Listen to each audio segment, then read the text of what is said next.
This is Grumpy Old Men, and we're coming to you from the worldwide resources of Beach House, Thailand. Blatant promotion there. We're actually... This is a lovely place, Tim. Did you decorate yourself? Yes, I did, Steve. Amazing taste. This man has wonderful taste. Keep going. Can I ask a question? Yes, thank you. More. Can I ask a question? Is the cursor on my eyeball? Is that what it's doing there? Can we move that? Okay, yeah, I'll move it over here. Okay, there we go. The cursor was indeed in Steve's eyeball. It was creepy as hell. Saying, where's that cursor? Where is it? It's, better than those little black things still flying around. No see 'em. We thought we'd do it from here because we won't be interrupted. So you won't be able to say, oh, look, you're in a restaurant, so there's going to be people talking. Yeah. Stop complaining about it. Yeah. What are we going to complain about this week? Now, it's too quiet in here. I took a photo to show people what we're looking at. Mm-hmm. So we're right on the road, the beach road, and we're looking at a very calm Andaman Sea. Mm-hmm. However, just an hour ago and this week, we've had a little bit of thunder and rain. Yeah, I was worried about my hair coming over here. Which one? Yeah, this one right here. This one. It's the one that gets wet. Well, that's still the one that gets wet. It is. I lucked out. Yeah. But yeah, it's raining off and on now, like I suppose it is to be expected as we time of year. Creep into the wet season. But the wind hasn't gone around to the southwest. So, meteorological questions. Anyway, this is Steve Ross with an E. And not an A, an E. E, yes. Yes. Hey, y'all. And Steve's got about 19 YouTube channels. One is about beach combing, and he stopped doing that because... Oh, I'm just not having fun making videos. I'm having fun making turtles. The videos is a lot of work. The videos is Tell me work. about it. And I'm retired. I'm not going to work anymore. So yeah, I have two channels. One's called Steve Ross, and I stopped with that one about a year ago. And one is called Turtle Boy on Turtle Beach. And thank you to the doctor. To Mark Sabian for Why Hello There with Mark Sabian for suggesting that title for my channel, Turtle Boy on Turtle Beach. And that's the one about beach combing. And those are my two channels. I also have some books for sale on Amazon. Oh, and there's links in the description if you'd like to buy them. Yes, and here's a hint. If you're ever going to interview an author, and the author says to you, well, what are some of your favorite books about Thailand? There is only one correct response, and that response is, whether you've read them or not, oh, I liked your book, Steve. Do you remember the scene in White Lotus where Sam Rockwell's character is trying to convince the old Thai actress that he's seen her movies? Oh, yes. And it's obvious he hasn't, but she's going along with it because that's a performer's ego. She wants to believe he's seen her movies. So even though all the evidence is right there that he never has, she's not going to challenge him because it feels too good. Okay, same with authors. Even if you haven't read my books, if I say, what are your favorite books about Thailand? You say, well, I really enjoyed yours, Steve, and I won't challenge you. Oh, yes, no, what you'll do is you'll say, what did you think about the first chapter in the first book? Yeah. Because you'll try and trip them up. No, I won't. Publicly. I have that same performer's ego. I will simply say, oh, I'm glad you liked them. Now, ask me anything you want, right? But the thing you don't want to say is, oh, I've never read any books about Thailand. Then why are you interviewing me? Why are you here? Why am I here? Well, I don't get it. I wonder about that every single week, Steve. Yeah. Well, you keep asking me back, so. Can I question without notice? Mm-hmm. This week is an anniversary, the 30th of April, in 1975. So, 50-year anniversary. Mm-hmm. It was the day the final US helicopter took off from that famous rooftop in Saigon. Okay. Yeah. I mean, the US pulled out of Vietnam in 1973, but that they still had people at the US embassy and it was the day that the North Vietnamese came rolling in through the gates. Yep. 30th of April, 1975, and I just thought, question without notice. What were you doing on that day, Steve? I graduated from high school in May of 1975. Wow. So I narrowly missed the draft. Too young for Vietnam, too old for anything that came after. So Well, I'm what very, very age lucky. would you have had to have been? 17. 17. Oh no, to be drafted, 18. 18. Yeah. Though the draft, I think the draft was ended 71 or 72. Yeah. So I was not ever really at risk. Though my mother did say, if you get drafted, I'll buy you a bus ticket to Canada. And I said, thank you, I'll take it. I was not going to go. Look at me. Do I look like a soldier? No, I'm not going to go. So that's what it was. April 1975, I would have been 1 month away from graduation. So I've got a lot of questions. So if you, because I don't know, if you were drafted, did that mean that you would be dragged off to an army camp? Or did you go into a ballot like they do here in Thailand? No, you simply claim bone spurs and you avoid any action at all. No, the draft was the lottery, what they do in Thailand with the black and the white slips of paper. You get a number, and if you've got a low number, then you're at risk of being drafted. Now, chances are someone like me, they would have made me the librarian at Fort Bliss or something. They would not have put a gun in Steve Ross's hands if they knew anything about Steve Ross and guns. Heaven forbid. Yeah, no, no. I don't think I would have been chosen for a combat role. So it ruined your astronaut training. Yeah, that, and I won't wear diapers. No. But yeah, I probably was not at any great risk of going, and I didn't have any classmates. Like any other American, I grew up watching on the news every night over dinner, body bags coming back, black bags full of dead Americans coming back every single day. It's like the first TV war, wasn't it? That I was aware of, certainly. Yeah, you know. Certainly when I was going through school and becoming more aware, and we had the same thing in Australia, watching all the horrendous black and white footage every night on our TV screens.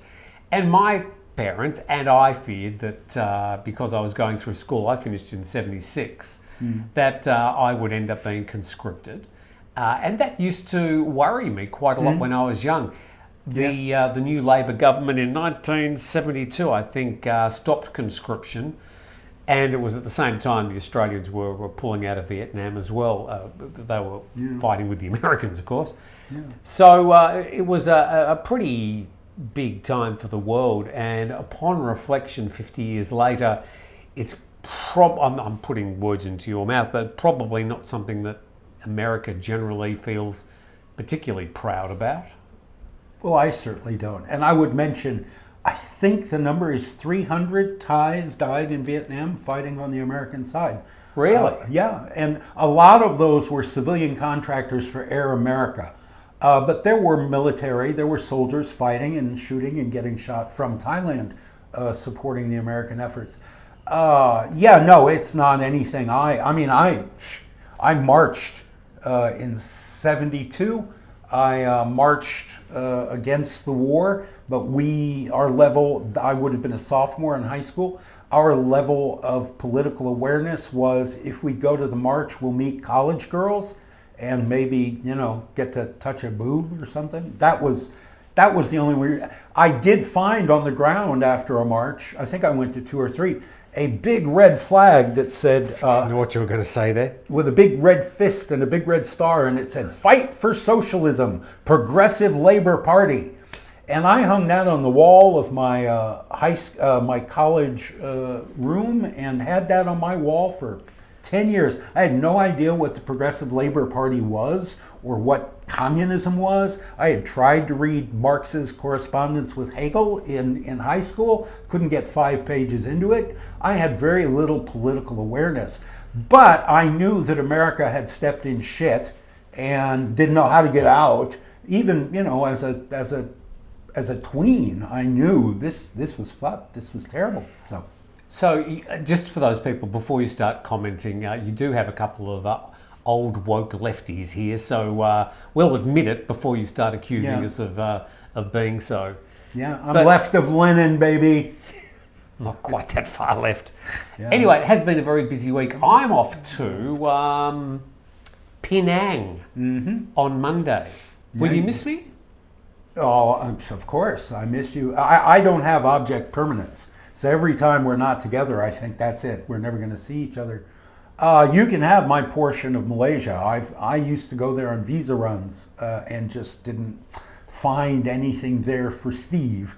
But you enjoy it and you enjoy traveling. You were working in Phuket. Yes. So Penang was an obvious choice for a visa run. Yeah, and this would have been before I got a business visa, before I had a job that offered that. I was teaching English in the hotels for the first year or 2 years that I was on Phuket. So I was doing the 3 months. Everybody did then. That was how you did it. And then you went down, you came back, you went down, you came back, you brought back as much duty free as you could carry and sell to your friends, cigarettes and booze you could sell to your friends. So how did you get there back in those days, back in the black and white days? I didn't swim. No, it was an airplane. It was. So you took the flight. Yeah, right. And the plane was always full of the same guys because you'd be on a 3-month cycle with the same group of guys. There you go. And you'd see them in the plane and in the duty-free shop every time you'd go. Same guys. You never knew them out of that context. You never saw them around the island, but these same guys would be in the plane every time you went. So this would have been back in the 1930s. Would have been a DC-3. Oh yeah. Sure. Would have been an old plane, prop jet. So these days, you fly with Firefly, and they have one flight a day from Phuket to Penang Island, the Pearl of the Orient. Okay. I don't think it is anymore, but it used to be called the Pearl of the Orient, whereas Phuket was known as the Pearl of the Andaman. So the two pearls, quite similar sized islands. Quite similar sort of histories and cultures, trading, Chinese trading. Now, Phuket at one time had a pearl fishing industry. I don't know if Penang did, but I think that Pearl of the Andaman, when it was first used, was meant to reflect that industry, that a lot of pearls came from Phuket. So anyway, Georgetown is the capital, and I think it's a bit of a foodie's paradise, but you don't hold it in the same esteem. No. Well, I'm not a foodie. I basically eat the same things every day, and I'm happy to do that. Maybe you enjoy it, but sitting alone in a nice restaurant and eating a meal and being the only lone diner in a nice restaurant, I don't. I'll wait till I have a companion, and the only times really to sit there and listen to you talk. Yeah. Yeah, I ain't gonna front. Yeah, that's your role, and then you pay. Yeah, that's the relationship. Sure, I have the same relationship with everybody I know. So of course I have the problem with all my fans coming up to me when I'm eating, sure, and asking for autographs and sex. And that's why you pay so much for quality bodyguards. Not like the bodyguards in White Lotus, who just walk into the bullets. The least skilled bodyguards in the world, these two guys. Yes. Anyway, I'm sorry. White Lotus is an old topic. We won't come back to it. Well, there might be a White Lotus 4, but it won't be shot in Thailand. So screw it. I don't care. I only care about Thailand. So there you go. I'm off to Penang. The trip has been... I was meant to go and get a new visa, but paperwork didn't work out. So I'm actually going there because I can't cancel the flights. I have to leave before the end of my other visa anyway, so I'll go there. I've shortened it to just 2 days. I'll go there, have a few curries, few rendang, beef rendangs, come back as a tourist. I'll be a tourist next time you see me. Do you want to get a glass of water? No, You've already talked for more than an hour today. I know. I'll just keep on going. Yeah, get a bottle of water. And then I've got to go in the middle of May. I'll go there. But the visa process has changed. If you are getting a B visa or a visa where you have to leave Thailand, go to an embassy, it's submitted online and you have to wait, they're saying sort of 8 to 14 days. So I've got to go and just stay in this case, Penang, for up to 14 days. Wow. I think 3-4 days. You used to just go there. You go the next morning, you submit your paperwork, and then you go back the next morning and you pick up your visa passport with a visa stamped in it, and off you go. No, it's changed. So when I used to go, you would check into what was it called? The New China Hotel, and you gave Mike, the one-eyed Chinaman, your passport and a few hundred ringgit, and he came back in a day and gave you back your passport. That was the way we did it. Now, Mike, the one-eyed Chinaman, he's been replaced by a long list of other memorable characters who have looked after the visas in. Mike's long retired. Oh, I think is Mike still around? You could do your what's it called, digital entry card. Yes. Before you even leave. Yes. 3 days before, you're going to be there 2 days. You can go before you leave. I was leaving on the 28th and coming back on May the 2nd. Then I found out, no, it's just not going to work. So I was going to have to do a DTAC, a digital... DTAC. Yeah. Digital Thailand arrival card. DTAC. But I'm now coming back. I shortened that by just booking another flight on the Wednesday. So I'm coming back on April the 30th.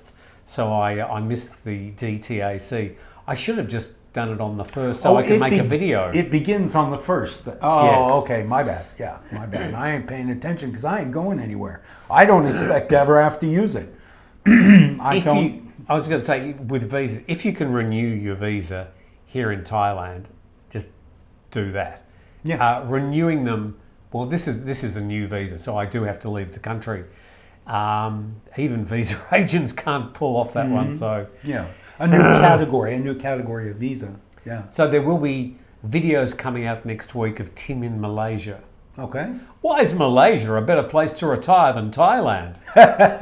The hidden gems of Penang, Malaysia. Yes, 5 things I wish I'd known before I visited Penang, Malaysia. Here's the food court in the mall in Penang, Malaysia. Christ almighty, if I never see another mall video, I will be so grateful. You mean shopping centre? Oh, I guess. Why? Is mall an Americans call them malls, and I think okay. The rest of the world calls them shopping centres. Well, it's a lazy man's content subject. People who can't think of anything to do with their camera will go to the food court in the mall and show you the food court in the mall.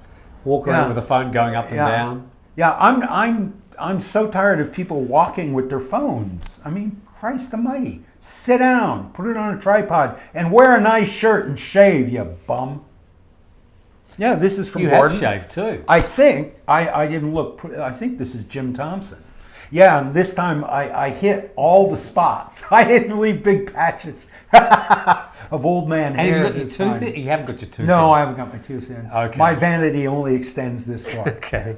So what have you got to talk about this week? Things that have been bothering Steve. Oh, I do have a good thing to mention Well, let's later. start with that. Let's start with something good. Or you want me to take a minute while you're looking that up? No, I can find it pretty quickly. I don't need your pity or anything, or your time. Here we go. So congratulations to Tai Muang and the National Park. Tai Muang. There you go. Hot dog. Here it is. Oh, what's the saying? Not now, I don't need that. Here we go. From the PR department of the Thai government.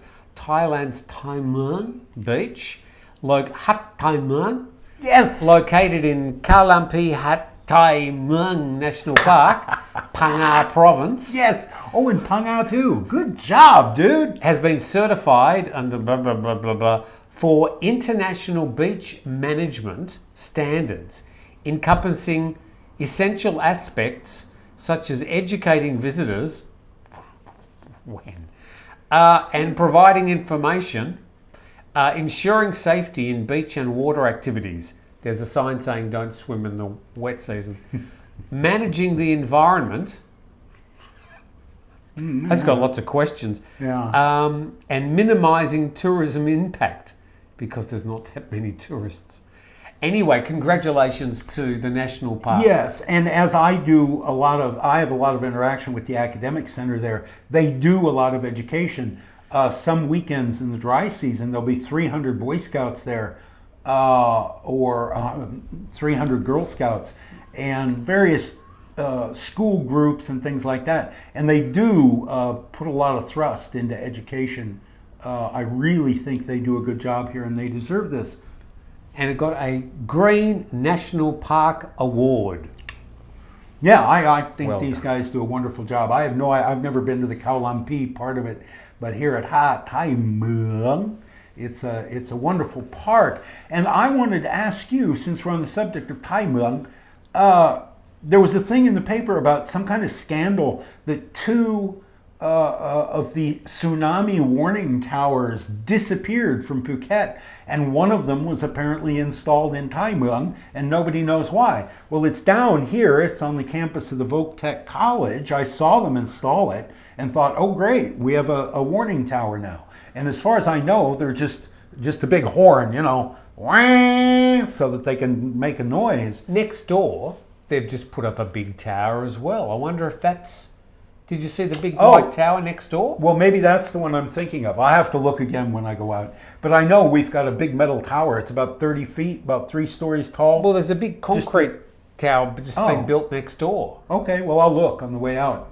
But at any rate, yeah, we've inherited a tsunami warning tower from Phuket, and the Phuketians are upset about that.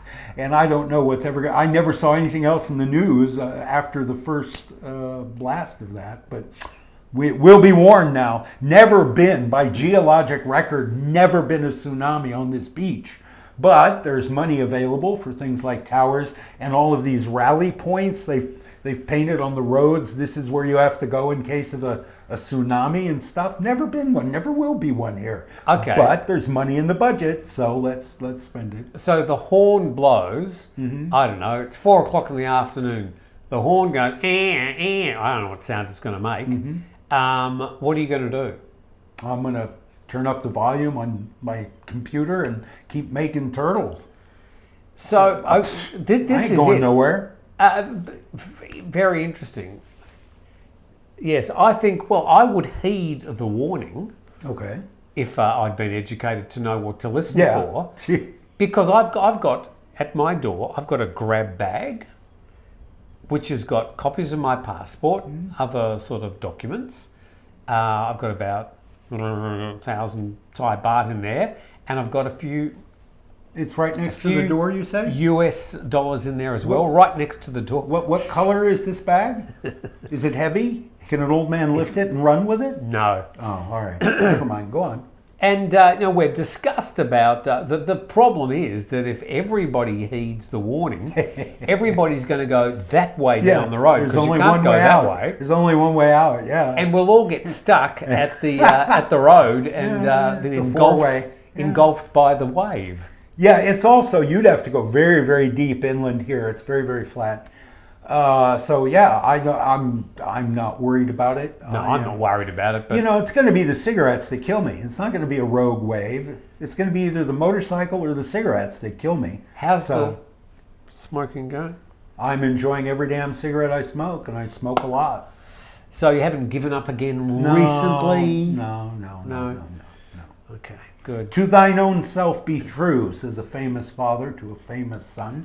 And yeah, this is Who who was I the am. famous father and son? Laertes and Horatio in Hamlet. Right before Laertes is stabbed through the curtain, he gives his son a speech about how to go through life, son. And the memorable line is, to thine own self be true. And Be true. be true. Be true. But yeah, Laertes, Horatio. Very good. So anyway, that's all I had. Liberal arts education. Sorry. Let's go through All right. your First list. thing- You've got a book. Yeah, one of the... Show and tell. Yeah, show and tell. One of the comments that I thought was I liked last week was you guys should do. We had talked about a 10 best of or my 10 favorite that we're going to introduce a segment, and I forgot all week about it. But somebody said, "How about your 10 favorite books about Thailand?" Which I love to talk about books about Thailand. I have 75 book reviews, all books about Thailand. What? Why the face? No, are we going to go through? It's going to be a bit like Chorus Line. No, I'm going to do one. I'm going to do one book. Where they sort of come out and they sing the song, Will I Get It, or whatever the song is, and then the first person comes out and tells you their life story, and you look down the line and think, oh my God, this is going to be a very long night. You didn't like a chorus line? Some of the music was all right. Oh, dude. It was a bit boring. I love anything backstage, anything about Beg your pardon? the mechanism of making How performance theatre art. works. Yeah, I love that shit. I love that shit. Well, I sort God, of... I need a job. I gotta get this job. That's the one. That's me for 15 years of my life. Coming home and checking the phone machine to see if the light's blinking to know if I have a job tomorrow or But not. I did look at that line of some 15 people thinking, oh, they're all going to come out and tell us their life story. Sure, yeah. Anyway, I can't really remember much about the show. Who wrote the music? Who wrote the music? I don't know. I think it was Marvin Hamlish. Oh, okay. Hey Siri, who wrote the music to a chorus line? I hope I'm right. I hope I get it. Oh, James Dirkwood and Nicholas Dante. Well, there you go. Hardly, oh no, they wrote the story. Hey Siri, who wrote the music from My the Broadway A Chorus Line?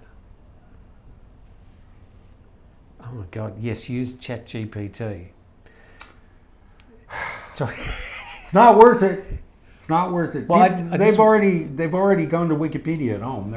They're in the comment section right now look, telling you. Marvin Hamlish. There you go. Okay. So, yes, there we go. Marv. Well done. Well done, Tim. Anyway, so somebody said, what are your 10 favorite books? So all of my books about Thailand I've donated to the Airbnbs of the Tim Newton Corporation. They're all here. And yes, they are. So there was one on the top of the pile. It's not my favorite, but it's a good book. Bangkok 8 by John Burdett. This is the first. I hold, you talk. All right, this is the first of a franchise about Somchai Jitprichip, whose name sounds like birdsong. And he's the detective, and this one is a pretty spectacular book. I don't like crime genre, but this I read and enjoyed because of the character development in it, the characters he creates, the sense of Bangkok. The franchise fell off steeply in the next few books. Bangkok 7 and Bangkok 6. No, Bangkok Tattoo, Bangkok Money Grab, because the rest of it was just, you start a franchise and then you're coining it every book, but you got to put out a book a year, and some of the books are going to be okay and some are going to be crap, but this one is pretty great. Can I summarize it for you? Sure. In surreal Bangkok, city of temples and brothels, where Buddhist monks in saffron robes walk the same streets as world-class gangsters. Oh, I'm liking it already. A US Marine sergeant is killed inside a locked Mercedes by a maddened python and a swarm of cobras.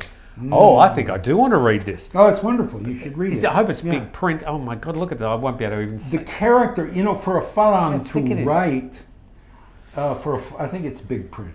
For a Farang to write well about what goes on inside the head of a Thai person is a rare thing. And I think in this book, John Burdett does a pretty good job. Now, his protagonist is Luke Krung. He's not all Thai. He's a very weird kind of Thai person. But he was engaging. The writing is very good, and I recommend that book. So maybe I'll do a book recommendation every week. And since he's not complaining, I'll go on. Last week I showed you my Fortescue hat. Now this is I'm still waiting for a free hat. I asked whoever my anonymous beneficiary was, or my anonymous donor was, I said, this hat, I love this hat. It's the only hat in my life I haven't lost. And what? I don't know, just thought I'd add some color. We're set decorating halfway through the show. At any rate, what's interesting is I think a lot of people listen to this while they're doing something else. I guess that's what you do with a podcast. Falling to sleep. Well, yes, that or whatever. They're not actually listening, because no fewer than 4 people copied and pasted a paragraph out of Wikipedia about The Fortescue Mining Group. Guys, I was trying to get a free hat. You don't think Steve Ross would walk, I can't keep it in frame. You don't think Steve Ross would walk around the world for 2 years with a corporate logo on his forehead like the golem every single day without looking up what that corporation is? Thank you for your participation, but try to keep up. I wasn't asking what is Fortescue. I was asking for a free hat. Now, if you've got free branded merch from your company and you've got bucket hats, I'll take one. I love them. Like I said, I wear this every single day, but it's old and beat up now and gray. It's not bright blue anymore. But that's sort of got that lived-in look. It does, as bit do like I. The rest as of your do body. I. Last week, Yes. the big, we mentioned it briefly on our program about speaking of Lukrun, the young Cy Scott. Cy Scott, who is half Scottish, half Thai, and he was a volunteer. What do you call them? Like Park a ranger. guide. Park guide. Guide. Yeah. And he used to spend most of his time berating tour operators and tourists. Don't do this, don't do this, this is what you're meant to do. Yeah. A bit of a serial, well, look, people have got very split opinions on him.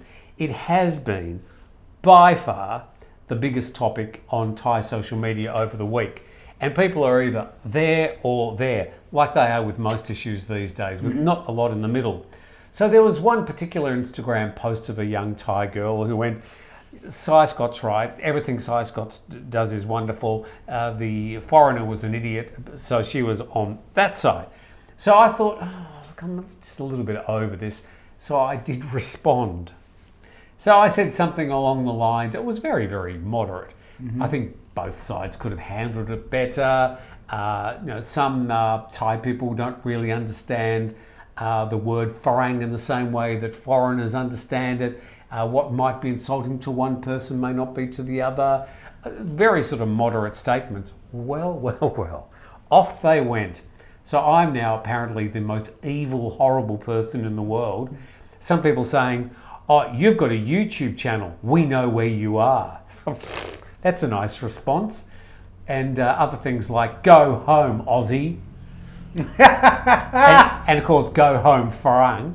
So anyway, don't respond to Thai social media, I think is the well, I don't. The takeaway from that one. Yeah, I don't. My only take on this is that I don't think the guy ever said ni hao. Who says that? The guy has said, the tourist has said, I don't know that word. I never used that word. He was saying it on the beach to the kid. I never used that word. Who says ni hao to a Thai person? If you want to insult a Thai person, say, hey, fuckwad, you're not going to say ni hao. It's too oblique and ambiguous. That's not an insult. So I think... Fuckwad. Yeah, that's not oblique or ambiguous. Okay. Yeah, I think the kid misheard. I think the tourist, and he's been variously identified as Italian and Russian, whatever he said was in his own language. It was probably, look at this punk. And the kid heard it and thought it was ni hao, and he went off. And the kid is a privileged, uppity, high-class, high-so, wannabe environmentalist. And I think his intentions are generally very good. That's fine. So are mine. And if you're interested in the parks, a guy Carl, I forget his last name. Carl's Thailand with a K. Carl's Thailand. Oh, yeah.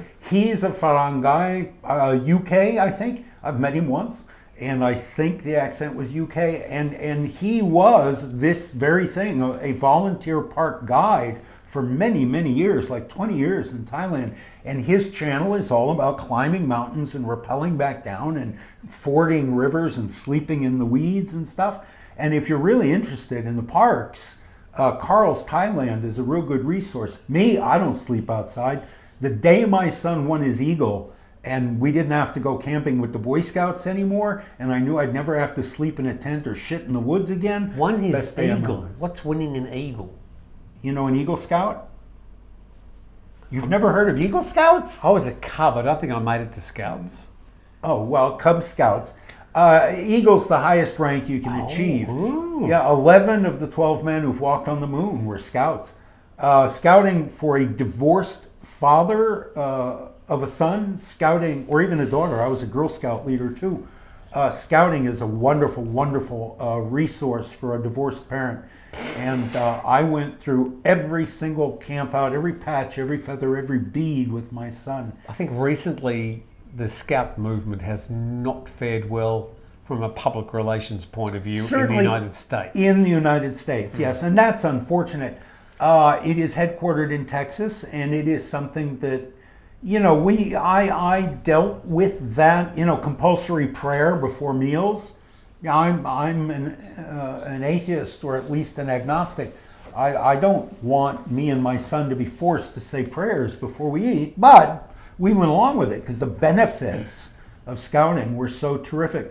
And outside, this is an aside, but outside Philmont, the biggest camp in scouting in the United States, there's a rock. Philmont's this huge piece of land that was given to the Scouts by the owner of Phillips Petroleum, and he gave a speech. He happened to turn over the key to the camp a week after Pearl Harbor, and his speech is carved into a stone at the gate where he says it's obvious America is going to have to lead the world from now on, and we need to raise a generation of young men who are born warriors and born leaders who can go out and take over the world, and that's what this camp is for. And that rock is still there outside the camp. That's, you know, America needs to take over the world. It's imperialism.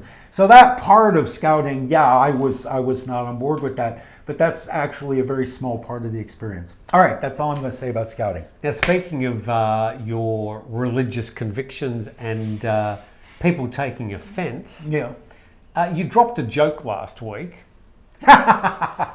Which, about dropping M&Ms, yes. Which, yes. You know, was Easter. was a little bit funny. However, I did get quite a few. A little bit funny? I thought it was really funny. So we lost a subscriber.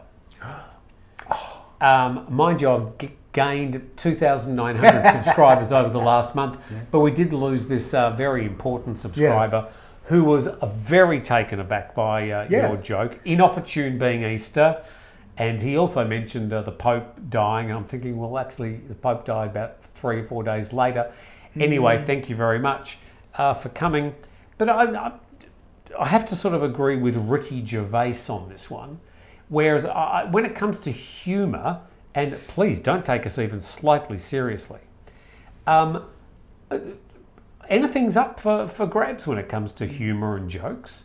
And sometimes there are things that are a bit unpleasant, and one way to talk about them or get around them is to make some humour about them. So for those people that take offence, that's on you. We're just here having a bit of fun. Yeah. And if you take us seriously, then okay, we'll wear that. But we're not necessarily here to offend. Yeah. And any topic is literally up for grabs. And I agree with absolutely all of that. There are some topics I would not joke about sexual assault with a sexual assault victim. But I think a public celebrity like Jesus Christ, his life is fair game. It's in public domain. Now, we had a viewer, I don't know if it's the same one, somebody who signs herself Jojo 123. Oh, yes. Jojo 123. And she said, I'm never going to buy your book, Steve, and I'm never going to watch your channel. Well, I haven't, like I said, I haven't made a video in more than a year, so I don't care if you watch my channel.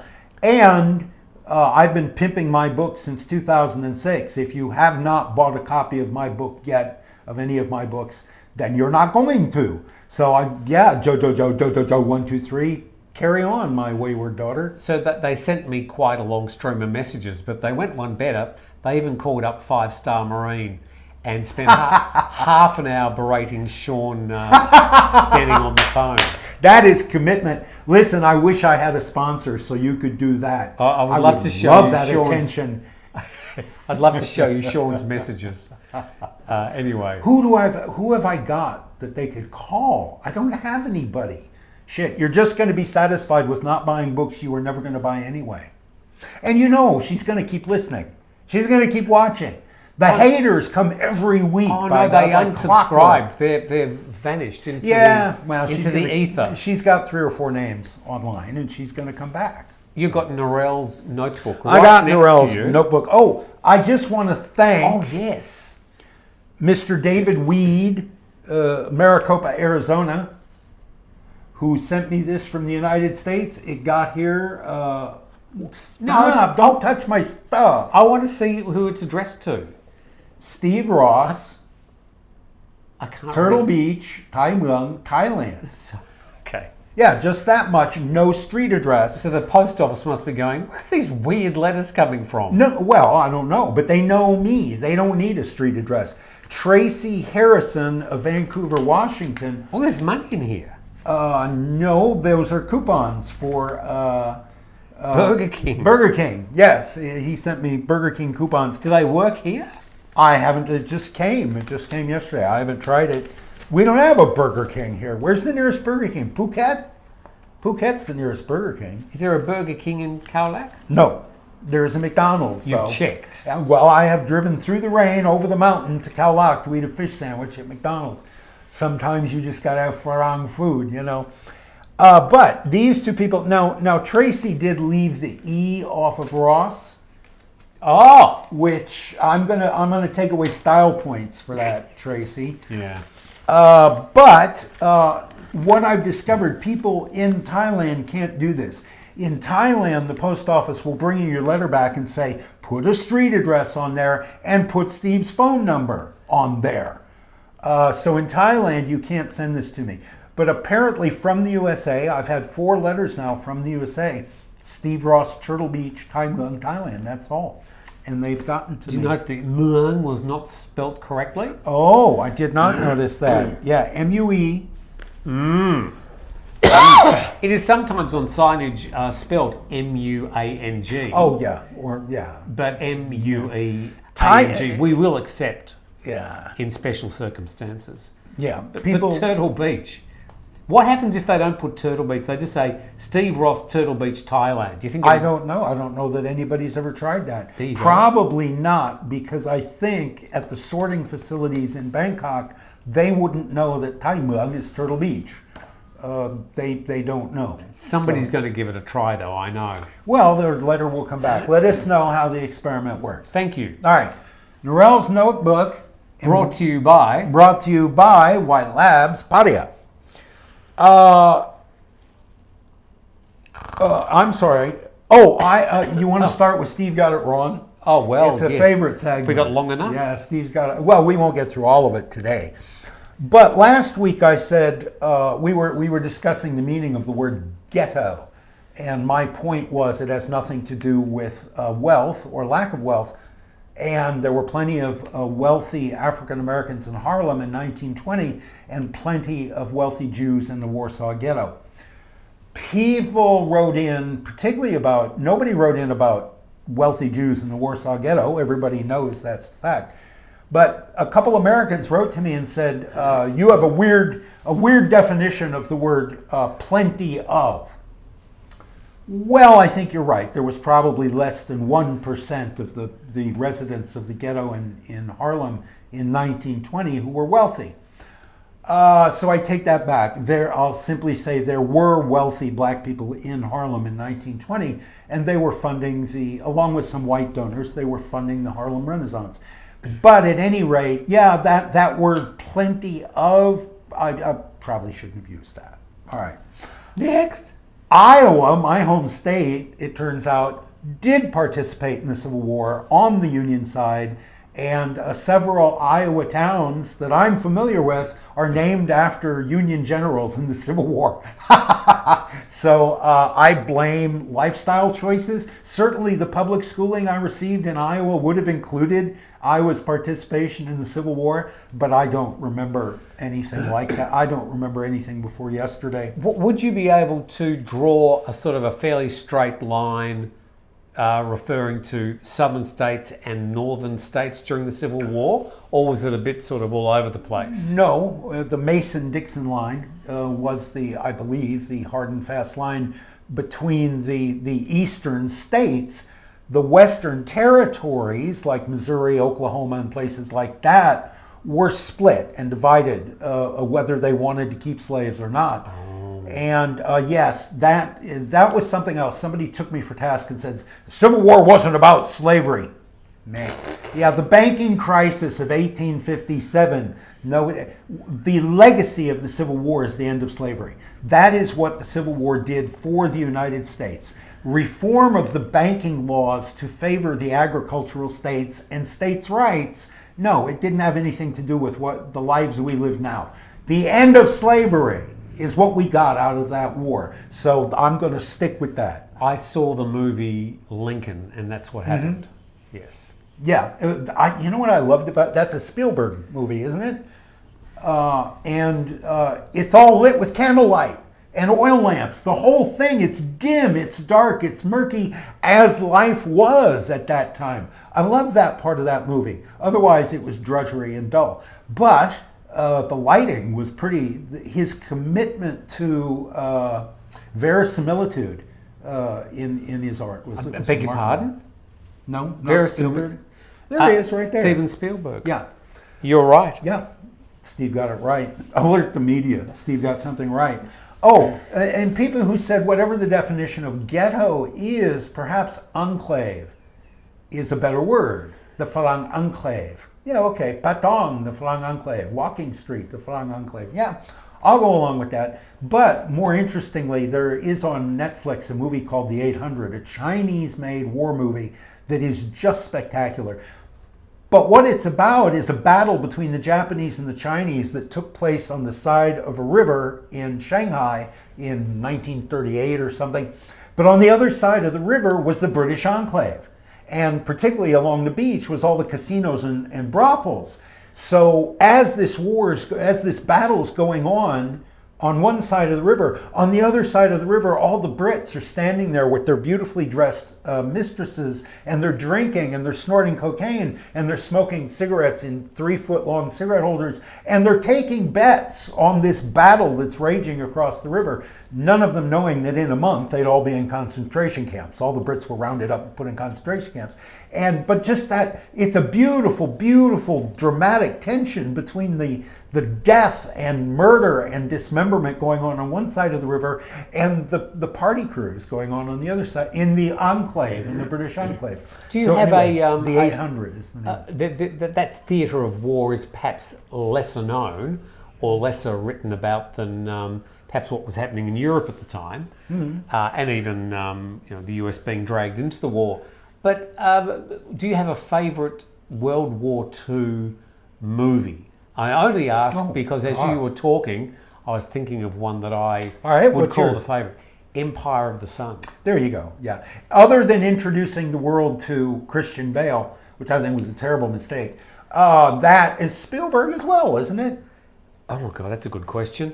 That movie. I loved the movie. Yeah, I would never watch it again. It's one of those movies that's just too horrific to go back and because you know what's coming. But the scene where the young Japanese kamikaze pilot weeps because they can't start his plane. There you go. Steven Spielberg. Yeah, they can't start his plane and he can't go kill himself. He can't gloriously die for the emperor. And he's weeping standing next to his plane. It's just a heartbreaking scene that tears you in two directions. This is the enemy, whatever. As far as general war movies, while we're on Empire of the Sun, it's big and small and it's grand and it's personal. Yeah, well, Spielberg, and baby. I really enjoyed it probably came out in the early 90s or something. But it's a magnificent movie. Yeah. You didn't like Christian Bale in it, or you don't like Christian Bale in it after that's the only one of his movies. Adult. That's the only one of his movies I'll watch. Okay. That's his Batman. What did he do to you? He played Batman. Okay. He had no business playing Batman. Val Kilmer or Oh, Jesus Christ. Val Kilmer. No, I don't think Jesus Christ ever played Batman. Don't even start. Okay. Don't even start me on Who's that. your favourite Batman? Come on, the Tim Burton. Steve. Oh, God. Keaton. Michael Keaton. Yeah, Michael Keaton. Oh, see, I can't go past Adam West. Okay. I love the campy old Yes, 1960s. sure. The pot belly and the spandex. Yes, yes. Okay, yeah. And Burt Ward, who I think I saw when I was in the 7th grade, Played Robin. played Robin, and he was still opening. This would have been like 72, 73. He opened, was it a car dealership or a mall in Iowa as Robin. He was still going around the country dressed as Robin in his 40s, opening car shows and stuff. Don't quite look as good in leotard when you're in your 40s. No, but everybody got to make a living. But you know, when you talk about some things date and some things sort of last time, if you look at those old Batman 1960s shows, they have sort of dated well in their own very campy way. Because they were consciously being camp. It wasn't that they were so bad they're good. They were good. They were like the Monkees. You know, go look at the Monkees. It holds up. You can't watch it for very long unless you're high as a kite. But it holds up because they did what they were intending to do.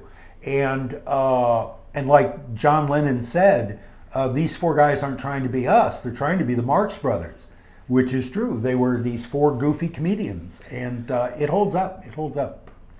Okay, let's move on. I told the story about my friend Bill in Memphis. Hi, Bill. Who was made, he's dead now. Oh, sorry, But Bill. he was made deaf by his mother catching German measles or rubella. And I had been told at that time, 1980, 81, 82, I worked in Memphis with Bill, and I was told that it was because the health department withheld rubella virus from black women who were pregnant and gave it to white women who were pregnant. So there was all these black children born deaf. And somebody pointed out to me the rubella vaccine wasn't created until 1969. So certainly that story is apocrypha. And I've been carrying that story in my head and telling that story at dinner parties since 1980. You would have thought Steve got it wrong. that Wikipedia would have changed the date just to honour the fact that you've been mentioning it over and over. I've asked them to do that. So far they haven't responded. But Not good enough, is it? Yeah, well, I mean, we live in an era where people are certain that the world, facts will change to fit their opinion. That all they have to do is state their opinion frequently enough and loudly enough, and the world will conform to their opinion. And so, yeah, sure, Steve says the rubella vaccine was available in the 1940s, so it must be true. So It's the age we live in, folks. Your words ring true in our current era. Deep. Wow, where'd that come from? Let's move on. That doesn't sound like you. Somebody asked us, and I'll throw this out to the Brain Trust. I'd never heard of this. They said, heat stroke and heat exhaustion, sunstroke and heat stroke are common in Thailand. Is there anything we can do about that? Yes, I think I read that. I was sort of shaking my head thinking, well, I've lived in Australia where it can get as hot as it gets here in Thailand. And heat stroke and sunstroke are a phenomenon, but not often talked about, or common generally. And it's not really that common. People are very good at getting out of the heat, getting into the shade. They're very conscious here of drinking lots of water. Yeah. So I wouldn't say I hear about it that often. Do you? I've never heard of I mean, it. all the Thai Burmese staff working around here in the middle of the day, they're wearing like 2 layers. Completely covered. They're covered up, their face is covered up with a little slit here for the eyes, and long tight jeans, work boots, where I'm sort of walking around in a t-shirt and a pair of underpants. Standing in front of a fan all day. I am all day in front of a fan. I carry them around on long extension cords everywhere I go. So I don't know if heat stroke is a big phenomenon here. I've never heard of it here, so I throw that out to the Brain Trust. I will say in Iowa, we have deaths by weather all the time. In the wintertime, old guys shoveling snow in their driveway will keel over and die. And in the summertime, farmers on combines, if the air conditioning fails in the combine and you can't get it fixed, you have to get the crop in. So they're out there on these machines under the sun in August harvesting, and they'll keel over in the machine, and they're just out there in the middle of the field by themselves. Nobody knows they're in trouble. So in Iowa, yes, that's a seasonal death by weather is a fairly common thing in the news. You have tornadoes as well? Yeah, tornadoes. What time of the year do you get? That's a nice new electric car. Spring for tornadoes and winter for blizzards. Yeah. Okay. Yeah. We don't have excessive weather here. Okay, look, it does get quite hot, but we don't get tornadoes. We don't get hurricanes or typhoons or whatever you want to call them. When the Thai people are saying, "Oh my God, it's storm and tempest and shocking today," and it's like 25 knots, and I'm thinking it's a good day for sailing. But Thais think 25 knots is like a hurricane. Well, it's so not. do I. I've paid twice to have, I've got glass doors like this, like we are looking at. Man, I just can't figure out this camera, can I? And I've paid twice to have the hinges repinned because the wind has rattled the doors off their hinges. In the monsoon here, we get a lot of wind coming off that ocean, but I don't think anyone other than, I'm sure fishermen are killed by weather fairly routinely. But in Thailand, yeah, I wasn't sure about that comment. Heat stroke being a problem in Thailand. No. Never heard of it. I think If you have, please let us know. you get water inundation under Yes. your door as well. Under the door, and I've got a leak in the roof that I've just never approached I just put towels on the floor. It's right by the front door. So my front door area gets wet routinely in the monsoon. You know how you can fix it? What? Sliding doors like that. Oh, well, yes, I'm not going to put money into this guy. Well, I mean, I've painted the place. But You painted yeah, parts of the place. parts of the place. Yes. Yeah, Chownan, he's a very thorough, conscientious worker who works extremely slowly. But he's never sweaty. I stand in front of a fan literally all day long and I'm bathed in sweat. This guy goes out in the backyard and chops the weeds. He comes inside, he's dry as a bone. So I don't know if it's he has no pores in his skin or what. But yeah, he doesn't exert himself. And he gets shit done. He doesn't have heat rash. In his own time. In his own time. In his own Yes, time. yes. Basically, I've said it before. I pay him to come to the house twice a day and make sure I'm still alive. That was his role 3 years ago, and it's still his role. It's the best relationship you've ever had. Yeah. He's also the best Thai language teacher I've ever had. Somebody asked, they said they're seeing more coin-operated laundries in Thailand, which resonated with me because Kun Fluk has opened a coin-op laundry here. And they asked, is that a sign of rising affluence in Thailand? And I'm not sure what to think about that. Does doing your own laundry mean you're wealthier than you were last year? I think with rising affluence, you would also have more people installing laundries with washing machines in their home. Yeah. So I would it think doesn't that necessarily too. mean Yeah. you're going to go down the street and put a coin in the laundry. Having said that, there's a big one in Penang, which Fluke set up. Yeah. And if you go to Kokloy, there's 2 there. So there are quite a few coin-operated laundries. Yeah. Not just used by tourists. If it was used by tourists, they wouldn't have one in this town. No, yeah, and you see them in all the little villages. You'll see coin-op washing machines just like outside, like in the next to the general store, next to the Nitnoy shop in a little village.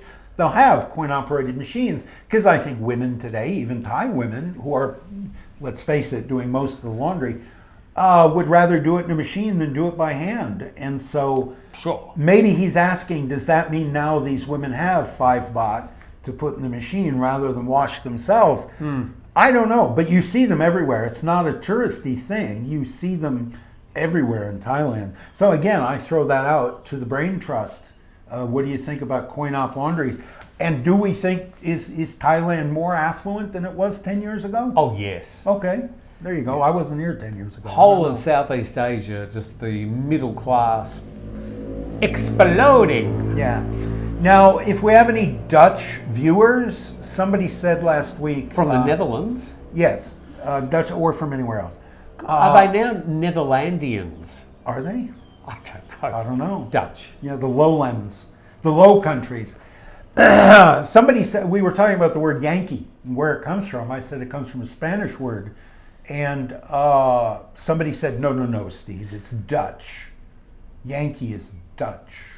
Yeah, I have one Dutch friend.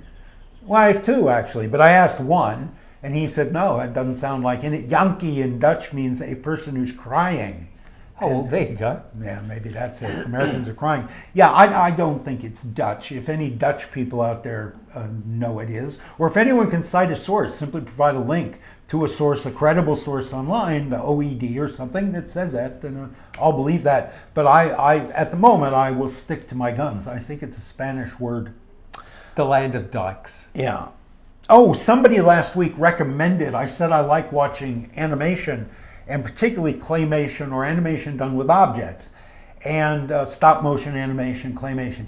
And somebody recommended an Academy Award winning short animation I'd never heard of called Harvey Crumpet. Oh, you're joking. No. When you talk about start animation, clay animation, that's the only movie I can sort of remember. Yeah, it's Aussie. Yeah. And it's so good. Oh, I love that movie. I couldn't take my eyes off of it. So whoever recommended Harvey Crumpet, thank you so much. And if you've got 20 minutes to spare and you've never seen it, it's a wonderful, heartbreaking, funny movie.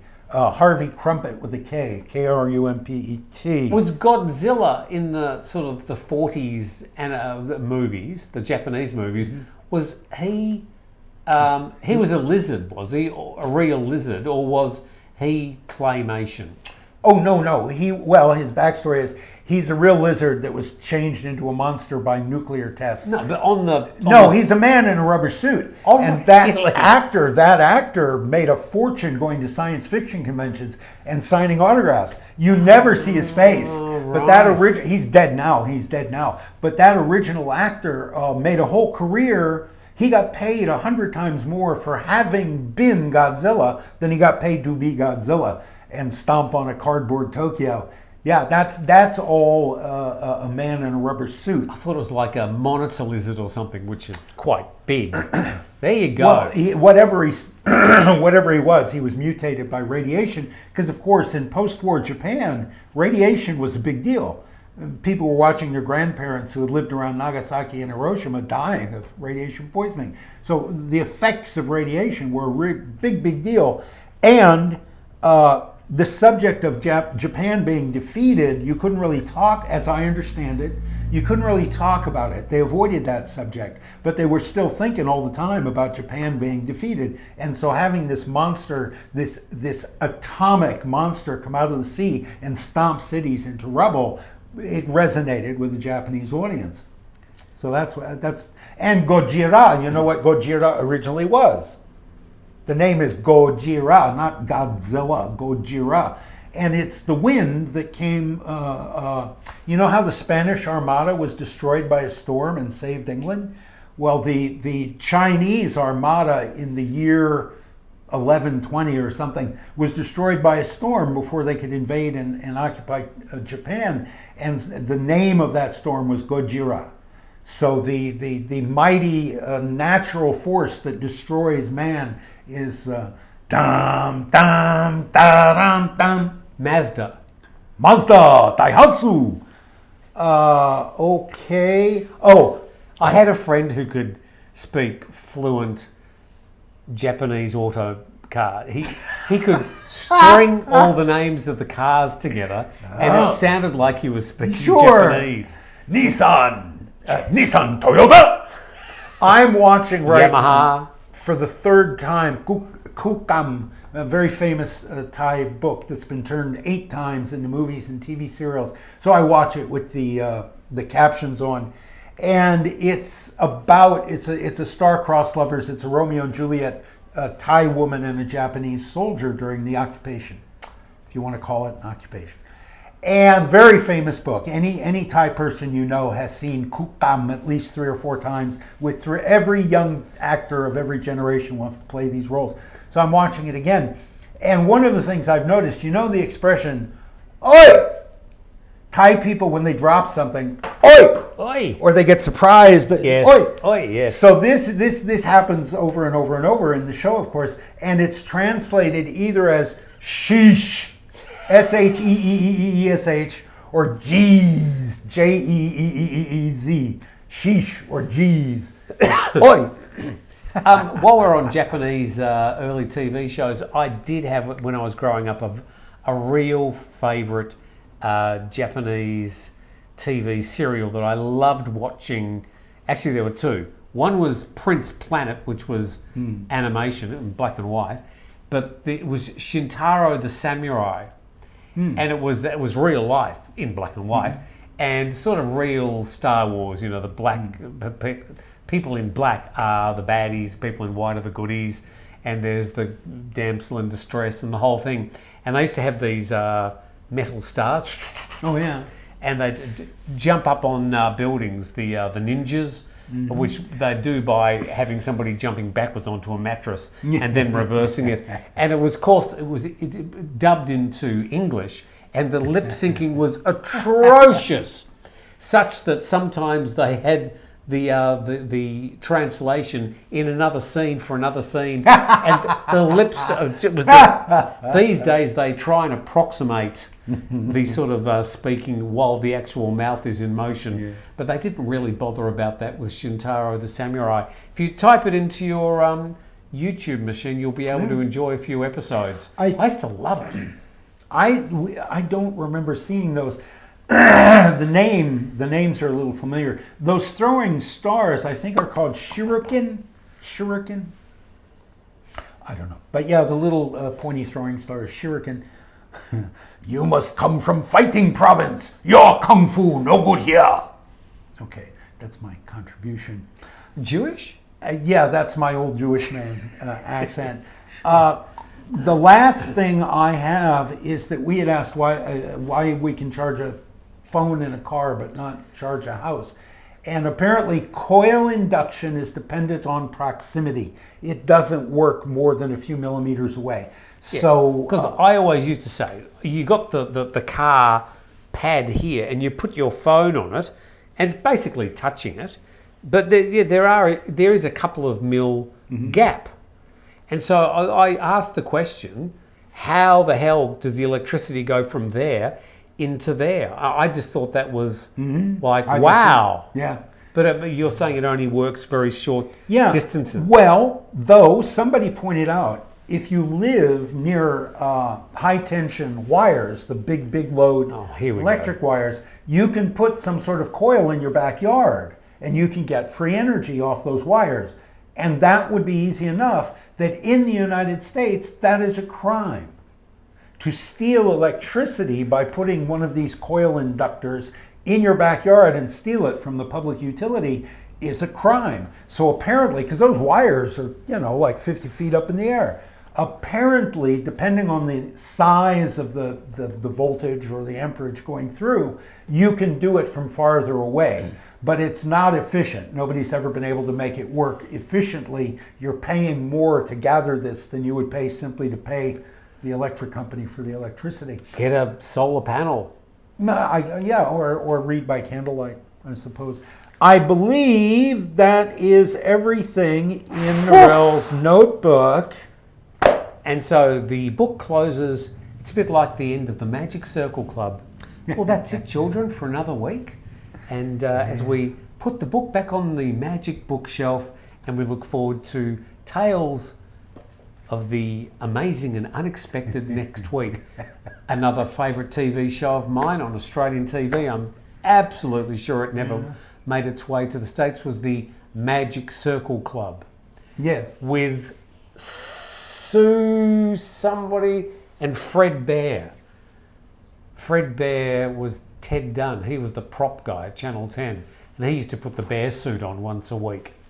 The prop guy The got prop to put the guy. bear suit on. Yeah. Awesome. Nancy Cato, that was her name. The people sitting there going, "Oh, I remember that." Only Australians. Yeah. What was it? Was it Skippy? Who was Skippy. the kangaroo? Skippy the kangaroo? Skippy the kangaroo. Yeah. They had Skippy used to be able to, like they'd say, Skippy had run into the park ranger. They were park rangers. Run in and they'd look down. There was Skippy the kangaroo, who was about, I suppose, about 800 mil high, about nearly a metre, just under a yard. Okay, about 17 litres. So there'd be Skippy, who's a marsupial, a grey, Australian grey kangaroo, and they'd say, "Oh, Skippy, what's happening?" And Skippy'd go, and they used to use the same film of Skippy going 1,000 times during the series, and they go, "Oh, really? There's a man on top of a roof down the road next to Mrs. Hunter's house." "Oh, Skippy, and what time was it?"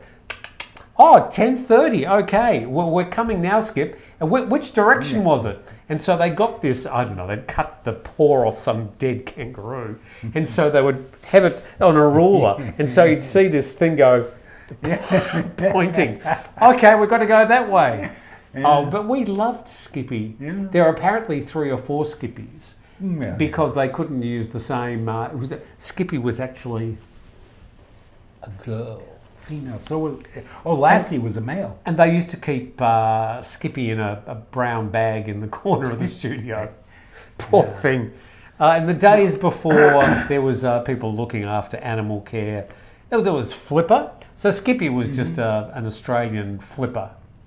Faster than lightning, no one you see is smarter than he. Oh, God. I will say, I worked on one set for Crocodile Dundee 2. This is my only connection to Australian culture.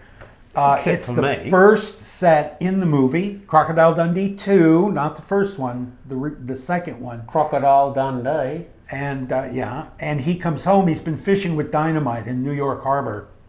And he comes home and he throws a fish, his girlfriend's taking a shower, and he throws a fish over the glass brick wall of the shower at her and says, "Make me breakfast." And it's about 4 seconds of a bathroom, and I worked for 2 weeks in that bathroom, plumbed all the sinks and the stove, the tub and the shower, drilled holes in tile to put my plumbing in, put all the tile on the walls, all the glass bricks. I did that entire bathroom, 2 weeks of work, and it's about 4 seconds, 5 seconds of film. But it's the first set in the movie. Did you meet Paul Hogan? No. I was a set dresser. If I was on the set when the camera was there, it meant something was very, very, very wrong, and I was deep in trouble. So your tiles didn't fall off the wall? No, they did not. I didn't know you could tile a wall. You could become very useful. Oh, I used to. Yeah, I went to all kinds of shop classes and laid carpet, cut carpet, laid tile, and what do you call it? Not ceramic tile, vinyl tile and shit like that. There was a time when you were useful. There was, hang pictures on the wall, hang drapery, put up wallpaper. I took a class in putting up wallpaper. Now, I couldn't do any of that now, or I wouldn't want to do any of that, but that's what a set dresser does. So the sun is streaming through the window. I'm just aching to go and pull the curtains across so it doesn't fade the rug.